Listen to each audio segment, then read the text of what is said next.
হাও মাও খাও, মার্জিয়ার গন্ধ পাও। হ্যাঁ মার্জিয়া, কেমন আছো তুমি? আমি লালটু ভূত এসে গেছি মার্জিয়া।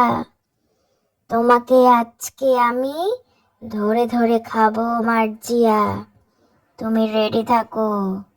তোমার বাবা মা আমাকে বলেছে তুমি নাকি অনেক দুষ্ট হয়ে গেছো মার্জিয়া।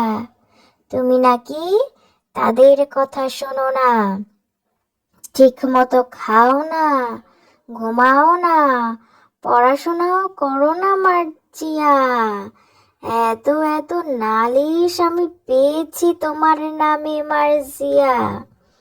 তাই বলছি, ভালো হয়ে যাও, লক্ষ্মী সোনা বাবু হয়ে যাও মার্জিয়া।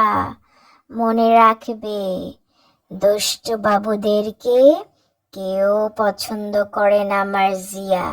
যারা ভালো বাবু, যারা মিষ্টি বাবু, সবাই তাদেরকে আদর করে মার্জিয়া। ও মার্জিয়া, বাবা মা যেটা বলবে সেটা তোমাকে অক্ষরে অক্ষরে পালন করতে হবে। তুমি বেশি বেশি করে পড়াশোনা করে বড় হলে কি হবে বলো তো মার্জিয়া? ডাক্তার, ইঞ্জিনিয়ার, বিজ্ঞানী, শিক্ষক, ব্যবসায়ী, অনেক কিছুই হতে পারো মার্জিয়া। আর তুমি বেশি বেশি খাও না কেন মার্জিয়া? তুমি জানো না, ছোট বাবুরা বেশি বেশি খেলে তাড়াতাড়ি বড় হয়ে যায়। বড় হয়ে গেলে তখন আমি তো তোমার সাথে পারবো না।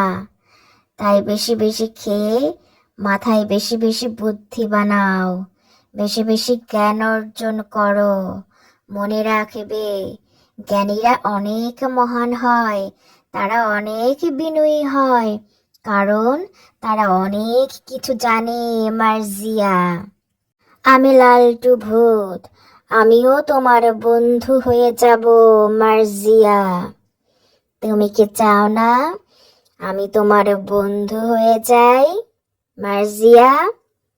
যদি সেটা চাও তাহলে আজকেই সব কিছু বাদ দাও, শুধু বাবা মার কথা শোনো।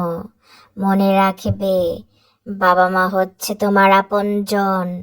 পৃথিবীতে সবার আগে সব কিছুতে তোমার বাবা মাকে রাখবে মার্জিয়া। বুঝতে পেরেছো? আর লালটু ভূত ছোট ছোট দুষ্টু দুষ্টু বাবুদের একদম পছন্দ করে না।